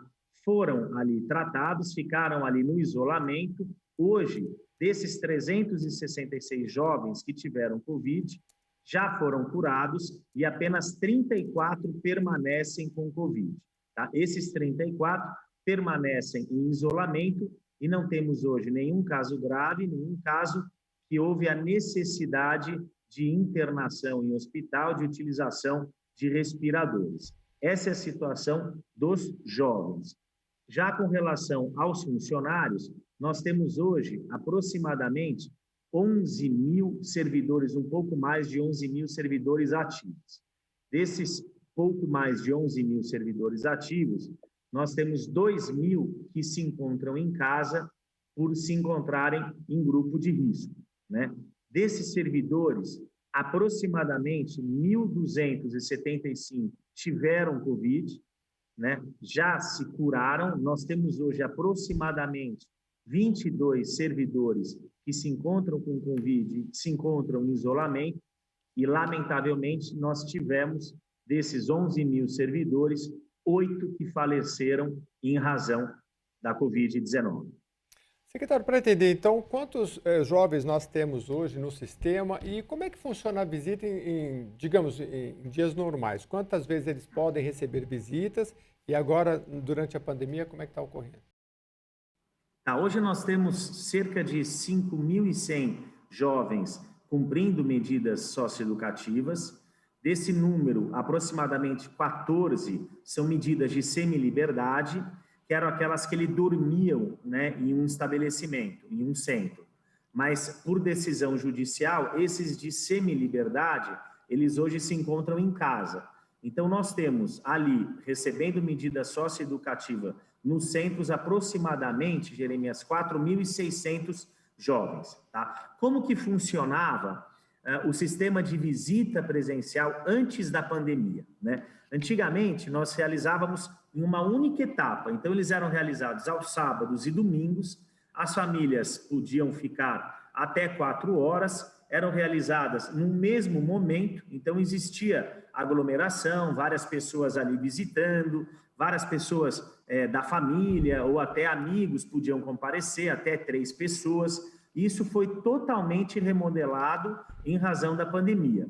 Então, essas visitas que aconteciam uma única vez por semana, num sábado ou num domingo, ao mesmo momento, hoje elas são intercaladas. Então, hoje, as visitas acontecem todos os dias. Elas acontecem de domingo a domingo, né, para se evitar a aglomeração. Elas também acontecem das 10 da manhã ao meio-dia e das 12 às 16. Hoje, ela acontece apenas um ente da família pode fazer a visita, tá? Essa visita, ela tem duração de 1 hora e em uma mesma hora o centro tem uma limitação de até 15 famílias, ou seja, até 15 pessoas podem realizar aquela visitação em local aberto, né? Essa visitação acontece com um distanciamento de 2 metros do jovem e do seu parente, do seu familiar. Ambos utilizam o tempo inteiro máscaras, a realização da lavagem, né? Ali antes da visitação, após a visitação, utilização de álcool gel, aferição da temperatura, se o familiar estiver com 37,2 graus ou mais, ele não poderá realizar a visita. a equipe de referência faz uma entrevista ali com o familiar para verificar se ele teve contato nos últimos 14 dias com alguém que teve Covid ou suspeita de Covid. Se isso acontece, essa visitação é suspensa até que se passem esses 14 dias. Então, são todas essas medidas que são tomadas para se evitar ali uma contaminação do familiar, uma contaminação do jovem, uma contaminação do servidor. Esse modelo está também sendo realizado nas penitenciárias do Estado de São Paulo. Então, é um modelo que foi criado tanto para as visitas na Fundação Casa com os jovens, como para os adultos nos presídios. Nós não tivemos na Fundação Casa nenhum caso de surto de Covid, né? De vários jovens ou servidores que foram ali contaminados. Já nos presídios isso aconteceu. E aquela unidade houve a suspensão da visitação. Então, é um modelo que também poderá acontecer na Fundação Casa se um número, né, elevado de jovens for contaminado ali naquele centro. Aí, evidentemente, até por diretriz do Comitê de Gerenciamento de Crise, as visitas ali deverão ser momentaneamente suspensas, continuando, como eu já disse, as visitas à distância, né, as videochamadas. Mas hoje, graças a Deus, nós não temos nenhum caso aí de suspensão de visitação nos centros. Secretário, o Estado de São Paulo está iniciando a campanha de vacinação. Dentro das fundações Casa e das penitenciárias, já tem uma previsão de vacinação e também dos funcionários ou ainda não? Ainda não tenho essa informação, ainda não está no programa com relação à Fundação Casa. Com relação à penitenciária, essa informação precisa ser tirada com o secretário, doutor Nivaldo, coronel Nivaldo. Secretário, também queria saber sobre os casos de Covid-19 que têm aumentado, né? As medidas sanitárias, se corre o risco de suspender as visitas novamente, aí se entrar numa fase mais restritiva. Jeremias, nós estamos atentos, né? Porque as medidas socioeducativas, como o próprio nome já diz, né? Trata-se de uma obrigação do Estado de reeducar, de socializar aquele jovem que ali cumpre essa medida, né? Não é uma medida punitiva, é uma medida socioeducativa. E dentro das medidas socioeducativas, a participação familiar, a presença física da família, ela acaba sendo muito importante. Agora, como você bem disse, nós temos aí uma grave pandemia que precisa ser combatida, claro que com a aplicação da vacina, mas também com essas medidas, né, de comportamento. Então, nós estamos bem atentos a isso e se eventualmente, né, houver qualquer indicação de que essas visitas, elas em algum momento interferem no combate ou elas aumentam os casos de contaminação, aí, claro, como já fizemos no passado, né, essas visitas presenciais serão suspensas. Nós estamos bem atentos a isso e, se necessário, as regras serão imediatamente modificadas. Como diz o governador, nós não temos compromisso com o erro. Então, evidentemente, se precisar mudar as diretrizes, elas serão mudadas, Jeremias. Doutor, eu queria saber também em relação a essa visita... Visita íntima? Não é a visita íntima, mas eu ia falar teleconferência, né? Por meio de câmeras. Como é que tem sido feito? Porque elas são gravadas, os benefícios o senhor já colocou, me parece que são muito bons mesmo, porque acho que faz parte da ressociabilização desses jovens, né? Porque ninguém pode ficar totalmente isolado, porque psicologicamente, de fato, acaba sendo muito prejudicial. Eu queria que o senhor falasse um pouquinho mais, se existe uma liberdade deles poderem se falar com seus familiares, se é gravado ou não, e se isso vai continuar depois da pandemia.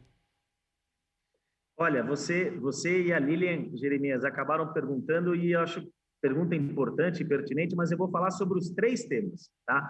Tanto sobre a visita íntima, sobre a videochamada, como a teleaudiência. Ótimo. Tá? São os temas importantes aí. Sobre a visita íntima, há uma permissão da visita íntima a partir dos 16 anos, né? E ela acontece desde que comprovada, né, um casamento, uma união estável ali entre as pessoas, entre o jovem e o visitante, tá? Mas eu não tenho registro na Fundação Casa de realização dessa visitação íntima, tá? Claro que na pandemia e agora no reinício, essa visitação ela está suspensa porque, como eu já disse aqui para os ouvintes, existe um distanciamento de 2 metros entre o visitante, o familiar e o jovem, tá? Eu também esqueci de falar, mas é importante falar que também nós voltamos com o programa UPAR, né, o programa de assistência religiosa, tá? Que também acontece com uma única pessoa entrando, né, realizando aquele trabalho religioso, que nós entendemos muito importante também como medida de ressocialização. Voltando agora à videochamada, existe toda uma programação, né, dos jovens e, claro, também dos pedidos, né, dos jovens para que ela aconteça. Elas acontecem durante todo o período diurno, né, inclusive muitas vezes entrando no período noturno. Ali tem que haver um consenso, né, entre a disponibilidade do centro e a disponibilidade da família. Então, muitas vezes a família não pode ir num determinado horário, porque algumas pessoas estão trabalhando, ela prefere no outro horário, faz ali a solicitação, o centro ele segue ali uma ordem de chamada, uma ordem de rodízio de jovens. Então, em contato com as famílias, elas estão sendo realizadas, inclusive com muita frequência, tá? Elas não são gravadas, né? É um momento que o jovem tem ali a intimidade, um momento que é como se fosse uma visita presencial, né? Então, ali ele pode conversar o que ele bem entender ali com a família, que elas não são gravadas nem interceptadas, tá? E nós temos também, isso foi muito fortalecido com a pandemia, as teleaudiências, né? Porque anteriormente os jovens, e aqui eu vou falar dos adultos, os presos, eles eram transportados para a realização daquelas audiências com os juízes, né? Claro que o transporte, ele não é um transporte com todo o conforto, né? São pessoas que se encontram reclusas, impedidas da liberdade, né? Então, existe ali também uma proteção, uma escolta, para que também não haja nenhum risco de fuga desses jovens e dos adultos, né? Isso onerava o Estado, né?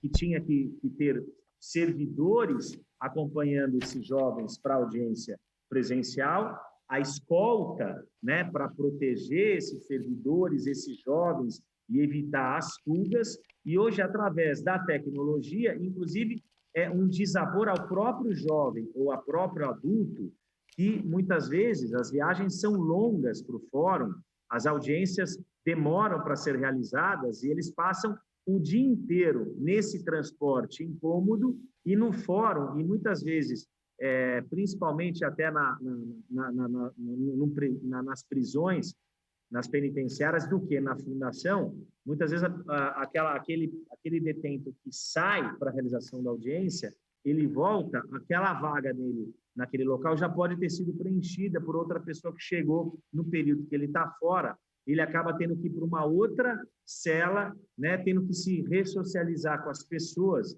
Então, isso acaba sendo ruim, não só para o Estado, mas também para os jovens que recebem as medidas socioeducativas e para os presos que cumprem as penas.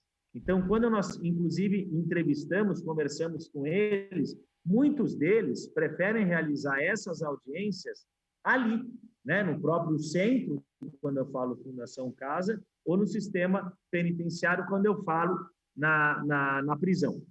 Então, isso foi muito bem aceito, os próprios juízes também entenderam que todos os direitos, todas as garantias, a ampla defesa, o contraditório, eles estão sendo bem cumpridos, e eu já sou favorável a esse sistema antes da pandemia, e falo isso como professor de Direito Penal e Processo Penal e como advogado criminalista, porque o contato ali com o preso, o contato com o jovem, ele continua existindo, né, presencial, ele continua existindo por videochamada, o advogado pode estar ao lado do jovem na realização da audiência, ele pode estar no fórum, ali ao lado do juiz, na teleaudiência.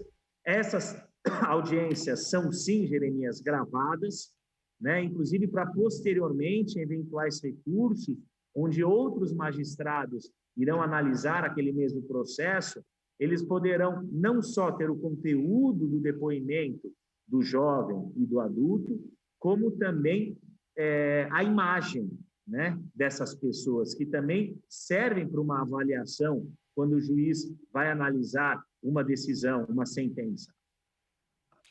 Fernando José da Costa, ele é secretário da Justiça e Cidadania e presidente da Fundação Casa. Muito obrigada pela entrevista. Parabéns aí pelo cargo que o senhor ocupa, um cargo de grande responsabilidade e um cargo aí que exige atenção 24 horas por dia. Muito obrigada, secretário. Jeremias, Lilian, muito obrigado aí pela entrevista.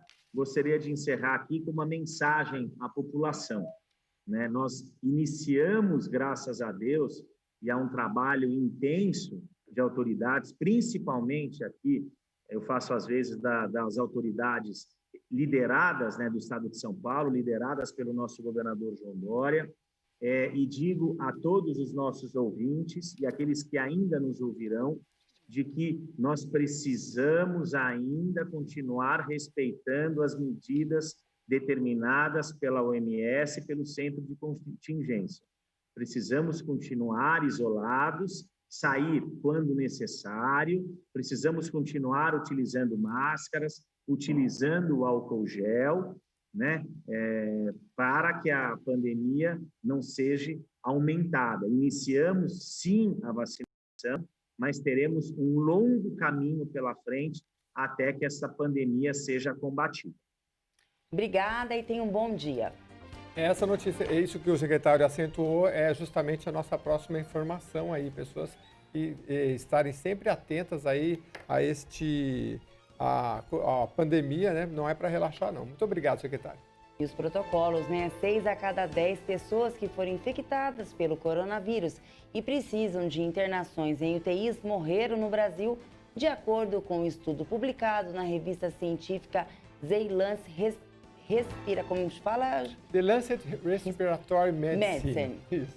A pesquisa levou em consideração informações de mais de 254.288 pacientes que testaram positivo para o Covid-19 no país em testes RT-PCR, tipo que detecta a presença de material genético do vírus. Os pacientes incluídos na pesquisa tiveram a doença entre 16 de fevereiro e 15 de agosto de 2020, com registro no CIVEP Gripe, um dos sistemas do Ministério da Saúde, no qual cada unidade de saúde dos municípios inclui os casos graves e mortes devido à doença. A idade média dos pacientes foi de 60 anos, sendo que 16% do grupo, 14.979 pessoas, não apresentaram nenhuma comorbidade.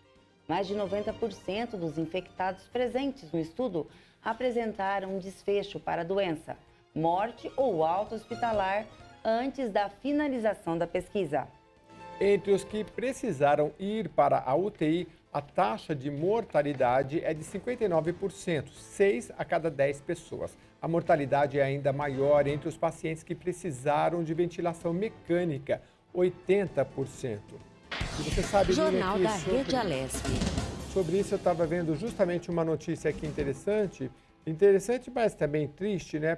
Relacionada ao caso lá de Manaus, que diz que os médicos já estão percebendo que há uma juventude maior morrendo. 4 em cada 10 óbitos em Manaus são pessoas com menos de 60 anos devido a essa variante do novo coronavírus. É uma nova variante lá que está pegando mais os jovens. E vamos a mais uma entrevista às 10 horas e 54 minutos aqui no Jornal da Rede Alesp.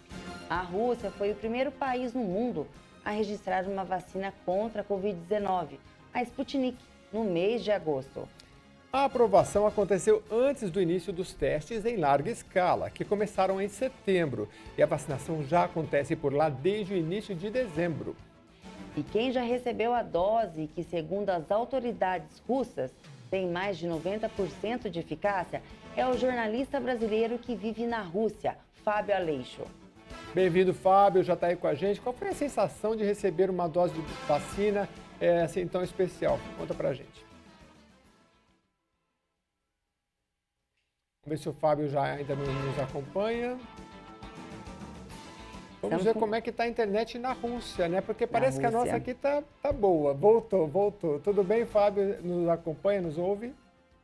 Bom dia, Jeremias, bom dia. Tive um pequenininho problema aqui, já estou ouvindo perfeitamente vocês. A internet na Rússia aí é boa? Como é que é?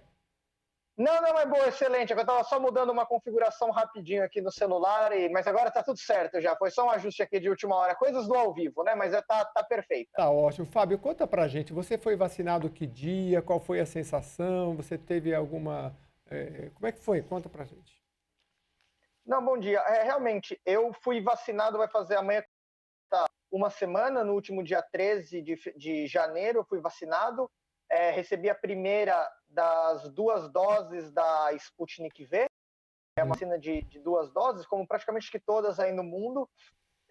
Aí dentro de 21 dias eu recebo a segunda dose, e aí ao fim de 42 dias, que é o processo 21 da primeira mais 21 da segunda, que os cientistas, os médicos aqui dizem que você pode se considerar totalmente imunizado. Claro, o processo de produção de anticorpos já começa desde do recebimento da primeira dose, é potencializado com a segunda, mas para você estar imunizado totalmente, eles dizem que é 42 dias. Após receber a primeira dose, eu tive os sintomas normais que são indicados, as reações normais que são indicadas pelos médicos, que já eram alertadas desde o início, desde o primeiro momento que eu fiz a vacinação, que poderia ocorrer. Eu tive febre e nas primeiras 13, 14 horas depois que eu tomei a vacina, uma febre bem alta, até de 38 graus e meio, e pouquinho de dor de cabeça. Aí fiz o que foi recomendado pelos médicos, que era tomar um paracetamol 500 miligramas, que era o que eles recomendavam, e após esse período, não sei, assim, tipo 24 horas depois, podemos dizer, do início desses sintomas leves que eu tive, 36 horas mais ou menos após a vacinação, já estava zerado 100%, já não sentia nenhum tipo de dor na cabeça, nem nada, nem desconforto no corpo, nem dor no braço, zero. Tava zerado, assim, 36 horas depois do recebimento da primeira dose. Isso foi... Desculpa, Lênia, só mais uma questãozinha rápida. Isso foi o que você percebeu, mas em geral, de notícias que você tem da população, está sendo bem recepcionado. E eu queria também saber sobre os idosos, se a reação nos mais jovens e nos idosos também está sendo analisada. Então, eu tenho outros conhecidos, amigos, que inclusive tinham participado da fase número 3 de testes aqui mesmo na Rússia. Muitos relataram os mesmos sintomas que eu, dor de cabeça, dor no corpo, febre. Outras pessoas não tiveram nada, né? Não passaram só com algum pouquinho de dor no braço, no local da aplicação. E os idosos também tem variado muito de organismo para organismo, né? Vale lembrar que no primeiro momento a vacinação aqui não tinha começado para idosos, pois ainda estavam verificando os detalhes da fase 3, as reações que podiam apresentar em idosos a vacina, para ela ser segura também para idosos, mas no momento está liberado, pessoa de qualquer idade, né? Maior de 18 anos, pode fazer a vacinação, mas tem variado muito de organismo para organismo, de pessoa para pessoa, essas reações. Gente que não tem nada, tem gente que sente um pouco mais leve, um pouco mais forte. Eu posso dizer que no meu caso foi moderado, não foi nem muito e nem pouco, né? Moderado, ali na média do que as pessoas têm relatado. Entendi. Oi, Fábio, quem fala é a Lília. Mais uma vez a gente agradece a participação aqui no jornal, trazendo informações bastante importantes. Ô, Fábio, a gente sabe hoje que a Rússia é um país que tem quase 145 milhões de habitantes. Conta pra gente desde quando começou a vacinação, qual é o plano hoje aí da Rússia para vacinar as pessoas e se também tem aquela parte de pessoas que estão se resistindo e não estão se vacinando. Bom, primeiro para começar que aqui não existe esse movimento anti-vacina, não tem passeata, não tem essa campanha na internet anti-vacina que muitas vezes a gente vê no Brasil, né? A gente já viu várias vezes, inclusive, passeatas, manifestações anti-vacinas no Brasil. Isso aqui não tem. A Rússia começou a vacinar de forma geral sua população no comecinho de dezembro, num primeiro momento, pessoal sanitário, forças de segurança, e aí a cada semana, a cada 2 semanas, eles iam ampliando o leque de pessoas que podiam receber a vacina russa, né, a Sputnik V. Então, aí depois aumentou para profissionais de imprensa, profissionais da área esportiva, profissionais que trabalham em restaurantes. Foi aumentando pouco a pouco e desde ontem, liberou para todo mundo. Então, agora qualquer pessoa nem precisa fazer nenhum tipo de agendamento, nem nada. Antes desse período, pelo menos aqui em Moscou, tinha que fazer agendamento no site da clínica, no site do governo. Aí eles te diziam qual policlínica, qual hospital, qual horário ia.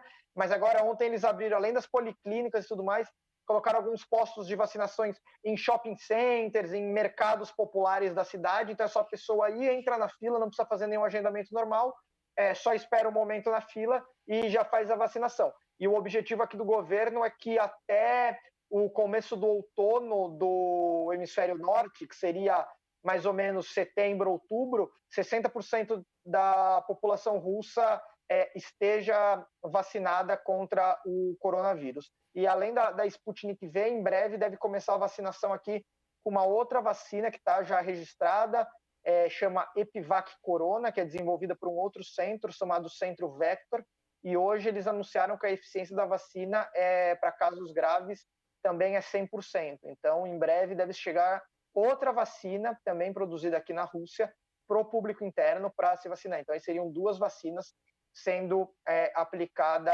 na população russa. Então, com isso, eles acreditam que até setembro, outubro, 60% da população possa estar imunizada contra o coronavírus.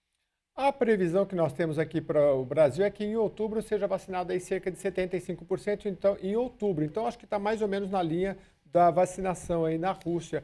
Você já percebe alguns movimentos de planejamento por parte do poder público e da iniciativa privada já com a vacina? Eu digo assim, por exemplo, aqui a gente sabe que, por exemplo, no turismo, o pessoal está programando as coisas mais para o segundo semestre, quando já vai ter uma perspectiva melhor. Como é que você vê essa questão do planejamento para a retomada da economia e como é que está funcionando na Rússia? Aqui, pelo menos em Moscou, o prefeito já disse que em maio ele acredita que se possa voltar a uma situação de normalidade, né?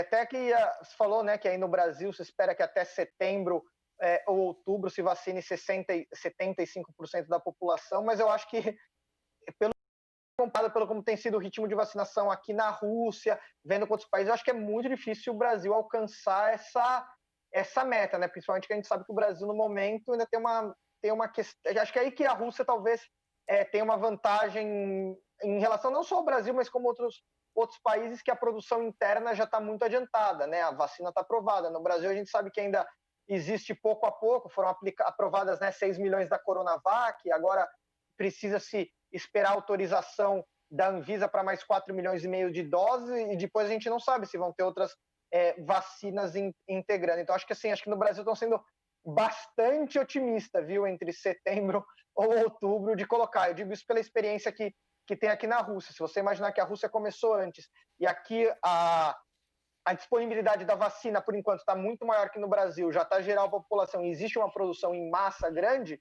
eu acho que no Brasil esse processo talvez seja um pouco mais longo, falando isso em cima da experiência que eu tenho na Rússia. Mas, assim, aqui em Moscou, acreditam que ali em maio, junho, a situação já vai estar normalizada. Então, assim, os 60% para começar a tomar normalidade seria aplicado a todo o país. Moscou, como começou um pouco antes, que é onde estão, no momento, disponíveis a maior quantidade de doses, né? Porque a gente também tem que ter a noção que a Rússia é um país gigantesco e talvez com um pouco de logística até um pouco mais complicado do que o Brasil, muito pelo tamanho, também por áreas que no inverno o acesso é muito difícil, né? A gente sabe, claro, no Brasil existem comunidades no Amazonas, no norte, no nordeste, às vezes que são muito difíceis acessos, comunidades indígenas que também são difíceis. Aqui na Rússia também tem esse problema, mas como as doses, muito está concentrado em Moscou, a população da Moscou, com Grande Moscou, passa de 15, 16 milhões de pessoas, então isso tá, e São Petersburgo também, que é uma cidade grande, que tem 7, 8 milhões, então você imaginar 20 a 25 milhões de pessoas estão concentradas em 2 cidades, então esse passo pode ser dado de maneira mais rápida, e talvez essas duas cidades consigam sair primeiro dessa dificuldade e ter maior parte da população imunizada. Então, acredito que 60%, 70% da população de Moscou e São Petersburgo seja até um pouco antes do começo de outono, que é o que eles preveem para o país inteiro, para poder retomar normalmente. Não que estejam paradas as coisas aqui, é que foram 3 meses de lockdown, de quarentena forte ali entre março, abril e maio, principalmente, do ano passado, foi quando teve maior rigidez. Agora as coisas estão mais flexíveis, então pouco a pouco está retomando. Eles não quiseram fechar de novo, pois a economia russa já vinha sofrendo bastante. Então agora a Sputnik é uma grande aposta que possa as coisas retomar o nível que era pré-pandemia. Ô Fábio, aqui no Brasil, mesmo com a vacinação já iniciando, a gente vai continuar ainda mantendo os protocolos de vigilância sanitária contra a Covid-19. Qual que é o posicionamento do governo russo em relação aos protocolos? Não, realmente, aqui também tem que se manter os protocolos, tanto que quando eles falam que você toma vacina, eles dizem que não é para, achou que tomou a vacina, já está imunizado. Não, tem que continuar seguindo, usando máscara em locais fechados, fazendo higienização com álcool gel, para manter os mesmos cuidados que você tinha antes, manter depois até que seus anticorpos estejam formados. Então, assim, o governo segue com a medida, né? Tem a vacina, mas não acabou a pandemia. Então, eles mantêm o pé no chão, continuam as restrições, uso de máscara, algumas medidas de horários de comércio, tal. Não existe um lockdown tão restrito, mas existem medidas que precisam e continuam ser adotadas. Inclusive, eles te avisam e te comunicam disso quando você faz a vacina, que não é para relaxar, que aí está o risco, né? Se toma a primeira dose, você não está totalmente imunizado, você baixar a guarda, você pode acabar se contaminando com o coronavírus e aí acaba sendo meio em vão. Esse estudo que eu te falei foi um estudo a pedido da CNN, a estimativa feita pela consultoria científica britânica Airfinity, né, que prevê que 75% da população brasileira deve estar vacinado. Eles levaram em conta aí os contratos que já estão em andamento e os novos, enfim. Claro que é uma dificuldade muito maior, né, porque a vacina não está sendo produzida aqui, pelo menos nesse primeiro momento, né? Bom, a gente queria deixar você à vontade, então, para explicar para a gente como é que está aí na Rússia, né? Eu não sei se... A gente fala em Rússia, já pensa em frio, né? E se isso tem, de alguma forma, colaborado aí na contaminação ou não. Acho que vocês podem desmentir mais do que ninguém sobre essa questão do isolamento. Eles não têm um estudo assim, se o vírus se propaga mais ou se propaga menos. Frio faz.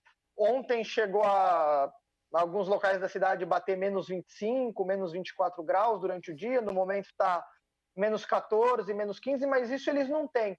Mas eles têm essa aposta que a vacina vai funcionar bem. Eu também tenho total confiança, até por isso fiz a vacinação, depois de falar com colegas que tinham recebido, estudar bastante, tudo. Eu acho que é uma vacina muito boa e que a gente sabe que a geopolítica mundial, muitas vezes, né, a Rússia é vista aí como talvez um grande inimigo ou uma grande influência maligna, muitas vezes é colocado Estados Unidos, União Europeia, a OTAN, então muitas vezes existem até algumas campanhas para desacreditar a vacina russa, mas é uma vacina que tem mostrado grandes resultados, já teve publicações na revista The Lancet, e agora foi formado ontem mesmo um comitê de cientistas de 9 países, são 15 cientistas que estão estudando, verificando, continuam se debruçando sobre os dados da vacina, como fazê-la melhor, o que se pode melhorar, se as novas variantes do coronavírus serão cobertas. E o Centro Gamaleya, que foi o centro que desenvolveu essa vacina, é um centro super renomado, já tinha feito vacina contra o ébola, eles desenvolvem diversas tecnologias, diversos medicamentos, seus cientistas têm prêmios Nobel, então não é que prêmios Nobel, então não é que a vacina saiu do nada, está sendo feita em um fundo de quintal qualquer, não, é um laboratório renomado que já tinha uma tecnologia, que está usando essa tecnologia do adenovírus humano, que é uma tecnologia que é usada pela AstraZeneca, a AstraZeneca no caso é adenovírus de chimpanzé, mas eu digo a tecnologia do adenovírus é da Johnson, é da AstraZeneca, então é uma tecnologia que existe. Não é que os russos inventaram do nada uma tecnologia, inventaram do nada uma vacina. Não, é um instituto que tem tradição. Então, até por isso, tudo leva a crer que é uma vacina eficiente, que é uma vacina boa e que vai sendo colocado, né? Até a União Química anunciou o acordo, né? Uma empresa, União Química, uma empresa privada. Eu acho que nenhuma empresa privada, que a gente sabe que, claro, todas as empresas privadas visam o lucro, a União Química não investiria em um produto para produção e para exportação se ela não confiasse. Então, se uma empresa privada começa a produzir essa vacina, começa a exportar, isso também é um dado a mais que passa também confiança, que não é uma vacina qualquer. E o índice de eficiência divulgado ao final da fase 3 de estudos foi de 91,4%, que é um valor muito alto, né? Bem, inclusive, acima da Coronavac. Aqui, desde o começo, foi bem colocado, foi bem explicado como eram os índices para a população, como que era a eficácia. Ela foi explicada, não é que falou primeiro que era 100, depois 78, depois caiu para 50, foi sempre um processo evolutivo. Então, assim, as pessoas estão bem confiantes e já começa-se a vacinar bastante, então acredito eu que sim, realmente em outubro possa ter 60% da população vacinada. Ô, Fábio, vamos aproveitar que você está em outro país, que nós estamos no mesmo problema e é um problema mundial. Como é que ficou a história da escola aí, escola para as crianças e ensino fundamental? A Rússia também parou, suspendeu as escolas ou continuou tendo aula normal para as crianças? Ela parou um tempo, depois voltou, aí os casos começaram a subir, aí mandou todo mundo para casa, aí agora já desde ontem aqui em Moscou já retomou, tá todo mundo já indo para a escola de forma presencial, mas foi meio misto, uma parte parou, fazia aula virtual, agora está voltando aos poucos, então essa questão da escola ainda está um pouco difícil de saber como que vai ser, mas agora no momento está todo mundo já estudando normalmente, só algumas universidades ainda estão à distância. Mas a ideia é que dentro das próximas semanas todo mundo já volte a ter aula presencial. Mas já está tendo aula presencial aqui, não é que está todo mundo em casa, não. Que bom. Eu tenho uma notícia também aqui sobre que é do G1. Rússia revisa dados de Covid e divulga número de mortes 3 vezes maior. É uma notícia que saiu em dezembro. Como é que está essa questão aí dos dados que são divulgados pela Rússia e depois são revisados, enfim, né? Acabou colocando o país no nível muito mais alto do que era em relação às mortes. É que aqui o processo para testar o Covid tem que ser a causa principal. Então, o que diziam é que para comprovar o Covid, às vezes tinha que passar por tomografia, uma autópsia. Então, talvez, dizem que isso fez com que depois de se avaliar, o número de mortalidade subiu. Então, são números que, assim, no momento, de dia para dia, eles colocam só aqueles casos certos de quantas mortes são por Covid que são atestadas no momento, mas depois aí, pouco a pouco, eles vão fazendo uma revisão. Mas é um pouco difícil de saber exatamente qual que é o número, se realmente o Covid foi a causa número 1, se foi a causa número 2. É um pouco difícil de saber essa questão dos números, realmente é algo que tem sido um pouco mutável, porque aqui se adota um sistema um pouquinho diferente. No primeiro momento tinha que ser verificado no momento que era por Covid, depois na autópsia, então por isso que deu essa revisão. Então os hospitais mandam de um jeito, né, o atestado de óbito, depois quando o dado do governo vai fazer muda, então é difícil saber exatamente qual que é o número, não sei dizer realmente, mas realmente tem essas diferenças até pelo sistema como é feito no momento, depois como se conta depois o número. No momento, assim, morreu a pessoa, então, ela morreu certeza por Covid, então a gente atesta a Covid. Agora, se ela teve alguma outra coisa e o Covid, isso só vai aparecer num exame depois. Então, talvez, por isso esse número só acaba entrando depois, aí acaba inflacionando mais tarde, né? Não no momento. Ô, Fábio, vamos falar agora um pouquinho sobre a economia. Aqui no Brasil, né, o governo deu uma ajuda, um auxílio emergencial durante alguns meses, que esse mês, assim, se findou. Como é que também aí foi o posicionamento do governo russo para ajudar as pessoas quando foi decretado o lockdown? Bom, aqui teve apoio para micro, pequenas empresas, para aposentados, sim, o governo deu essa ajuda por período que todo mundo estava, período de 3 meses que era de quarentena, estava tudo fechado, teve estímulos bancários, diminuição de crédito para micros, pequenos empresários, empresas, teve ajuda de dinheiro agora não vou saber direito ao certo a quantia que foi, mas teve sim uma ajuda mensal para certas categorias de pessoas, principalmente as pessoas idosas, aquelas que realmente não podiam sair de jeito nenhum de casa. O governo deu uma ajuda para estimular. E aí, mesmo assim, mesmo para as pequenas empresas, para os pequenos negócios, assim, como teve muita dificuldade, depois que passaram os 3 meses, eles não quiseram fazer nenhum lockdown para não prejudicar ainda mais a economia. Ô, Fábio, eu tenho uma notícia também aqui, essa também não é tão recente, é de dezembro, mas quando dava conta de que a Rússia registrou, então, o recorde de novos contágios, inclusive em Moscou, né, com 8 mil casos na época, né? E principalmente, o 4º país mais afetado do mundo pela pandemia, a Rússia registra novos recordes a cada semana, com uma situação particularmente preocupante nas regiões mais pobres e geralmente mal equipadas. Você acha que isso se deve porque a população não está respeitando os protocolos de higiene, enfim? Não, acho que não. É porque também coincidiu muito que esses dados, quando subiu, foi dados também que pegavam pessoas que haviam voltado das férias, porque aqui as férias é mais ali em agosto, setembro, né? Então, teve um período que muita gente acabou viajando e aí depois esses dados começaram. Depois da volta das férias, depois da volta das aulas, quando elas estavam presencial, depois voltaram a ser à distância, houve esse aumento, né? Também tem que ter em consideração que as férias aqui de verão são em outro período, né? Diferente do Brasil, né? Claro, aqui no hemisfério norte. Então aumentou, aí agora está voltando a diminuir, está numa gangorra, já chegou a bater 30 mil, tinha 8 mil em Moscou, agora hoje já voltou a cair para uns 3.600, 3.700, ontem também. No país inteiro está agora variando entre 22 e 21. Então tá ali, já bateu num pico de 30, está começando a regredir de novo. Então os números agora, no momento, são de baixas. Não sei, talvez daqui a acredito eu que talvez continue a ser de baixa, mesmo porque agora também as pessoas têm saído menos na rua, porque é inverno, é bastante frio, então mais gente fica em casa. Então a situação... Mas o governo não tá preocupado. Dizem que a situação está controlada, os hospitais têm dado conta, não tem tido faltado nada. Então, tá ótimo. A situação tá boa. Que bom. Quer dizer, não tá boa, não tá ideal, mas tá melhor do que já foi. Muito bem. Fábio Aleixo, jornalista brasileiro na Rússia, a gente deseja boa sorte para você, já está bem acostumado ali, porque está muito frio, está sem camisa, deve estar bem protegido. Muito obrigado mais uma vez pela sua participação. Como é que diz obrigado em russo? Eu coloquei aqui, pareceu um 6, um R ao contrário, não entendi.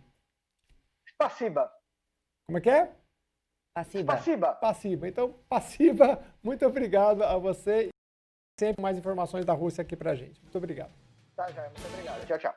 Jeremias, você imagina viver num país menos 14, 15 graus? Apesar que você sabe que eu já ouvi falar, nunca enfrentei essa temperatura, que depois de abaixo de não vai fazendo muita diferença. Não sei se é verdade ou não. Quem estiver nos acompanhando pode nos responder. E também já ouvi falar também que brasileiros, quando vão, por exemplo, brincar na neve, às vezes tem mais resistência porque a gente fica no calor da pele, então não sei, né? Parece que o Fábio tá se acostumando bem lá com a temperatura tão baixa. Eu prefiro o nosso país subtropical, né? É muito mais felicidade, você estando num dia de sol. E o sol sempre, o sol irradia, ele dá vida. O programa Universidade para Todos, o ProUni, divulga ainda hoje os nomes dos candidatos aprovados na primeira chamada. A informação estará disponível no site prouniportal.mec.gov.br. Os selecionados serão até o dia 27 para comprovar as informações prestadas na inscrição. O resultado da segunda chamada ocorre em 1º de fevereiro. O ProUni seleciona candidatos para bolsas parciais e integrais em universidades particulares. Um dos critérios de seleção é o desempenho dos candidatos no Enem. Com o adiamento do Enem 2020 por causa da pandemia, a nota desta edição só será divulgada no fim de março. Por isso, a seleção do ProUni deste primeiro semestre adotou as notas do Enem 2019. E o Jornal da Rede Alesp vai por um rápido intervalo. Não saia daí. Nós voltamos em instantes com mais informações para você.